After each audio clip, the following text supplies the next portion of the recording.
자, 그래서 이 관성이라는 것을 조금 더 자세히 살펴보도록 할게요. 이번 슬라이드에서. 제가 고집이라고 얘기를 했죠. 관성이라는 것은 고집을 부리는 것이다 라고 이미지를 잡아도 됩니다. 예를 들어서 우리 일상생활에 좀 밀접한 것으로 얘기를 드려볼게요. 이렇게 굉장히 높은 건물이고요. 여기에 이렇게 문이 있어요. 제 개인적인 경험으로는 A땡땡 백화점, A땡땡 백화점의 문이 굉장히 좀 커요. 그러니까 제 키의 거의 한 2배 정도 되는 그런 높이의 양쪽에 이제 이렇게 밀고 들어가는, 양쪽에 이렇게 밀고 들어가는 문이 이제 있거든요. 그래서 롯데가 좀 그 문을 일부러 크게 만드는지 머릿속에 롯데가 되게 많이 기억이 남네요. 어쨌든 여기 있는 요 문을 떼어다가 이렇게 보자면 이렇게 2개의 문이 있죠. 그래서 여기에 손잡이가 이렇게 육중하게 있고 여기에 이제 경첩이 달려 있는 거겠죠. 그래서 얘를 여기를 잡고 밀면 끼익 하고 이렇게 돌아가는 구조일 겁니다. 여기에 제가 한 요정도 키가 된다고 하면 이렇게 있는 제가 이렇게 밀고 들어가는 건데 다들 아마 경험이 있을 것 같아요. 여자 선생님들 같은 경우에는 좀 더 공감을 하실 것 같고요. 이 문을 여는 게 힘들어요. 그러니까 좀 흐차 하고 이렇게 밀어야 되거든요. 제가 뭐 근육이 많이 없어 그런 걸 수도 있지만 무겁죠. 이 문 자체가 굉장히 무거워요. 이 문 자체가 굉장히 무거워서 얘가 멈춰있는 상태에서 미는 것 자체가 굉장히 힘들고요. 반면에 누가 앞에서 이렇게 문을 열고 들어갔다가 이렇게 잡아주시면 좋겠지만 잡아주지 않고 손을 뗐을 때 거의 문이 다시 닫혀서 제자리로 돌아올 때쯤에 제가 요 문을 잡고 다시 밀 때는 굉장히 더 힘들죠. 그러니까 즉 관성이라는 것이 요 큰 백화점 문에 적용을 해서 생각을 해보면 멈춰있는 문을 밀 때 힘든 이유는 이 멈춰있는 문은 이 무게 그대로를 가지고 중력을 받고 그대로 멈춰있으려고 하니까 요거를 밀기가 힘들다. 우리의 힘이 많이 든다 라고 이해하시면 되는 거고요. 반면에 멈춰있는 물체가 아니라 움직이는 물체, 어떤 사람이 문을 앞으로 열고 이만큼 몸이 들어간 다음에 요 손을 딱 뗐을 때 이제 얘는 어떤 움직임을 하려고 하냐면 문에 달려있는 어떤 장치들로 인해서 다시 원래 문이 닫히려고 하는 이 위치로 회귀하려고 다시 돌아가려고 하겠죠. 손을 뗀 순간부터 얘는 닫히기 위해서 운동을 하려고 하는 애예요. 그러면 닫히려고 움직임을 하는 애는 계속 이쪽으로 가려고 할 텐데 닫히기 직전에 제가 요거를 딱 잡고 열려고 하면 즉 움직임에 반대되는 힘을 주려고 하면 당연히 또 힘이 많이 들어가겠죠. 이걸로 생각을 하시면 돼요. 그래서 관성의 법칙은 우리 책의 문장으로 나와 있는 것이 시작을 하거나 아니면 정지를 시키거나 혹은 감속을 시키거나 가속.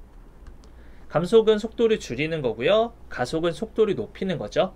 감속을 시키거나 가속을 시키거나 또 한 가지 마지막 방향을 변경한다 까지 이렇게 우리가 움직임을 하기 위해서는 힘이 들어간다라는 거예요. 힘.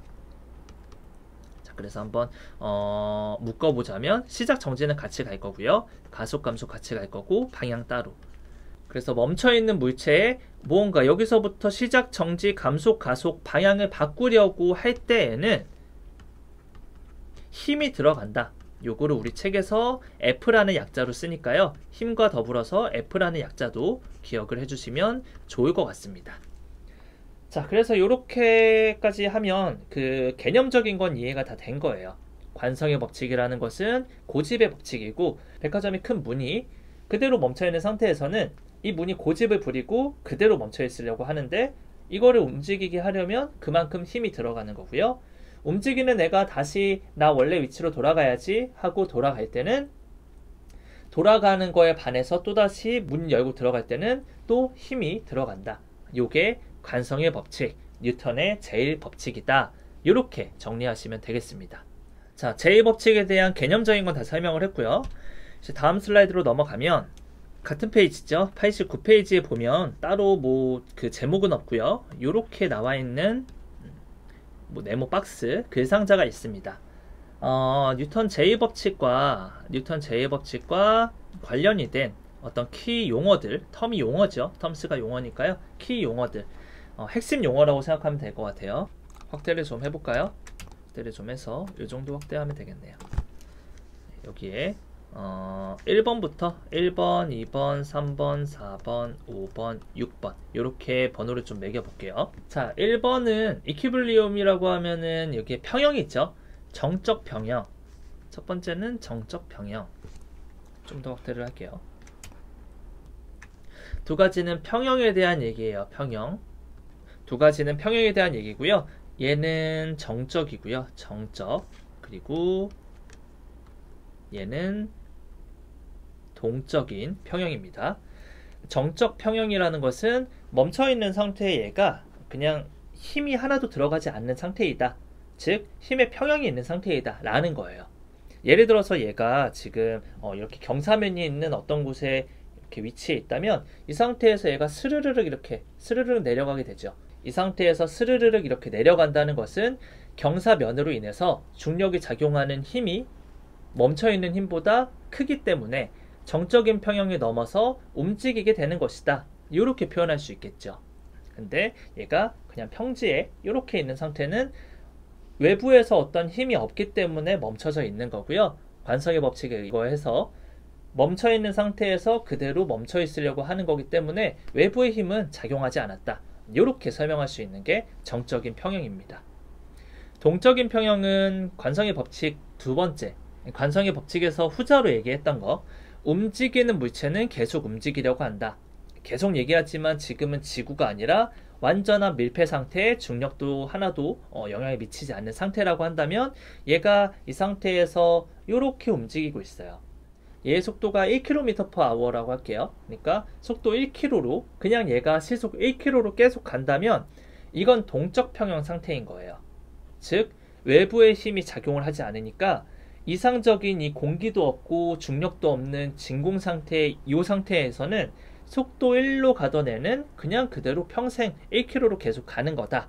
만약에 여기에 속도 1km에 변화가 생겨서 2km가 되거나 아니면 속도 1km인 애가 멈추게 만들어진다면 외부의 힘이 작용이 되는 거고 그거는 두 번째, 동적 평형 상태가 아닌 거죠.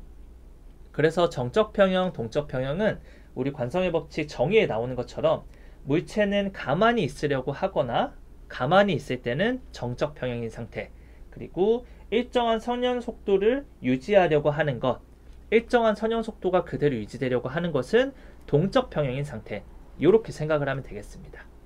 추가적으로 책에 나오는데 동적 평형인 상태는 이 동적 평형인 상태는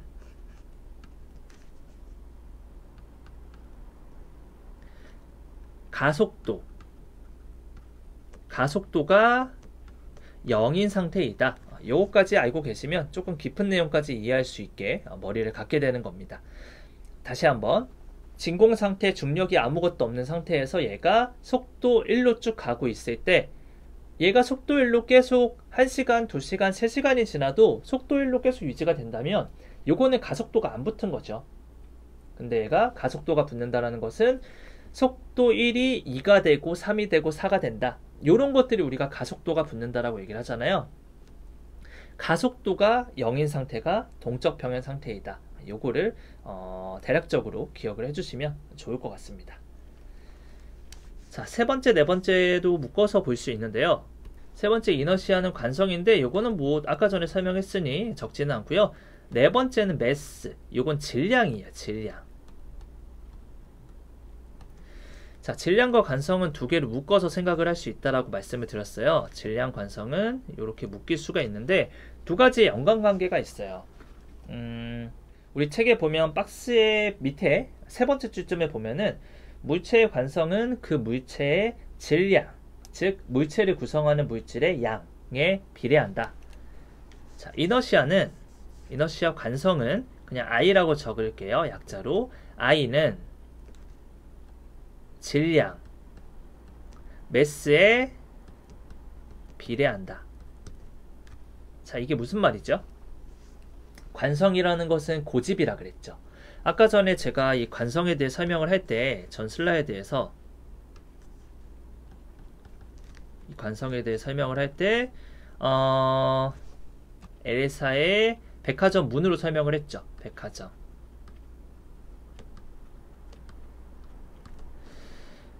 엘사의 백화점 문과 대비되게 얘기를 할 수 있는 것은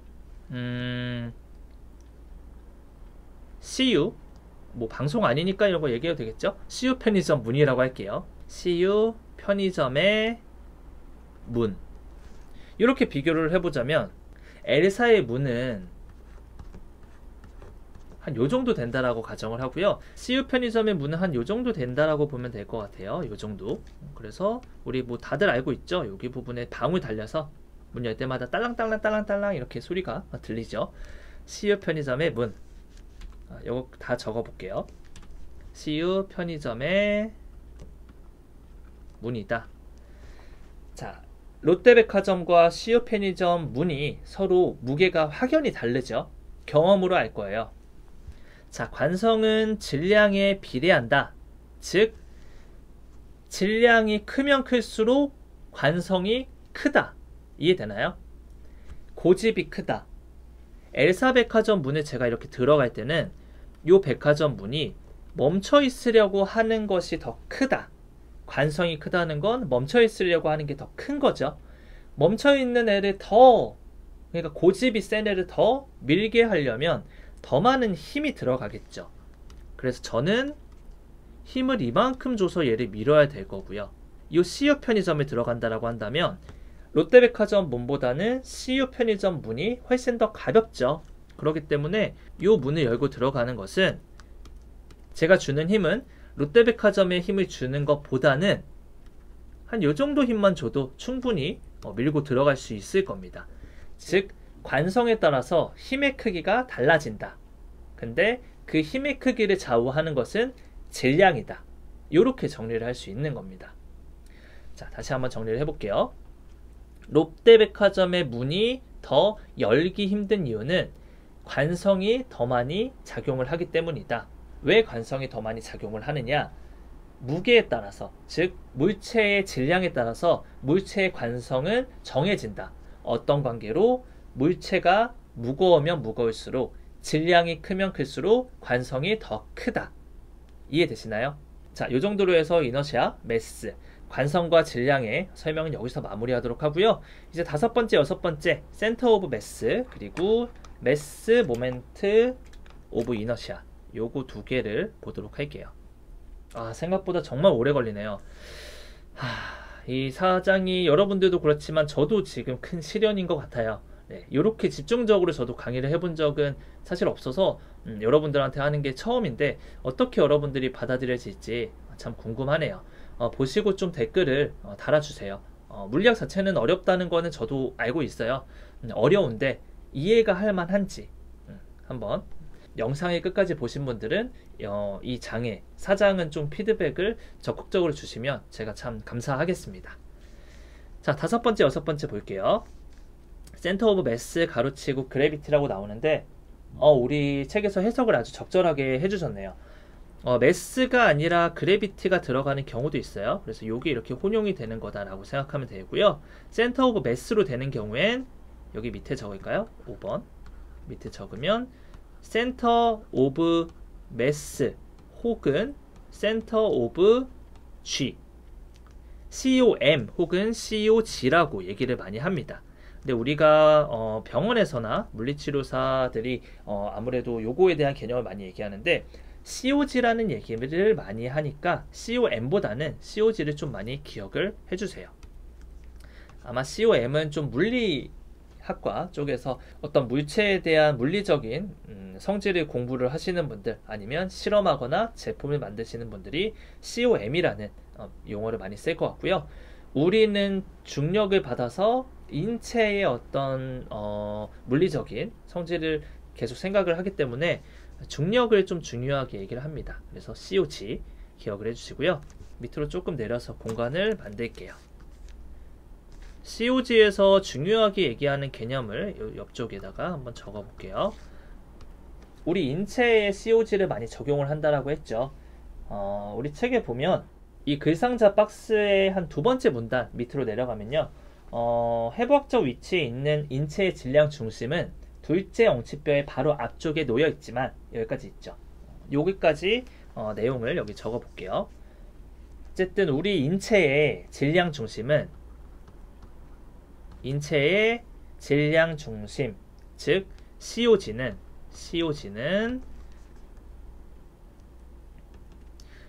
둘째 엉치뼈 S2라고 우리가 용어를 적죠. S2의 약간 앞쪽에 위치한다. 요거는 여러분들이 물리치료 면허, 국가고시 면허나 혹은 건강운동관리사 자격증도 마찬가지일 거고요. 요 개념은 굉장히 중요해요. 인체의 움직임을 공부함에 있어서 요거는 굉장히 중요한 내용이니까 요거는 특히 시험을 앞두고 있다면 꼭 기억을 해주시고요. 물리치료사들이 병원에서, 특히 신경계 병원에서 재활 치료를 하는 경우에는 굉장히 또 중요합니다. 이 인체의 COG가 어디 있느냐에 따라서 기능이 좋지 않은, 예를 들어서 헤미플레지아라고 하는 편마비가 있는 환자가 스탠딩을 하기 위해서도 이 COG를 어떻게 컨트롤할 수 있느냐가 굉장히 중요합니다. 그래서 이 개념은 이건 정말 중요해요. 정말 중요합니다. 별표 100개여도 아깝지가 않아요. 100개. 자, 그래서 요거는 그냥 우리가 스탠딩에서 노말로 서 있는 경우에 해부학적 자세에서 S2, 엉치뼈의 약간 앞쪽, 엉치뼈, 청골이라고 하죠. 청골 2번의 약간 앞쪽에 위치하는 게 우리 인체의 COG다. 이렇게 정리를 할 수 있겠고요. 이제 요 COG라는 개념을 가지고 뒤쪽 그림에서 설명을 합니다. 더 깊게 설명하는 것은 뒤쪽 그림에서 좀 더 자세히 보도록 하고요. 6번도 있었죠. 요 6번 매스 모멘트 오브 이너시아. 요거는 제가 좀 지금 설명을 하기에는 좀 더 어렵기도 할 거고요. 정신이 없을 것 같아서 요거는 다음 슬라이드에서 제2법칙, 뉴턴의 제2법칙, 가속도의 법칙을 할 때 제가 요거는 알려드리도록 하겠습니다.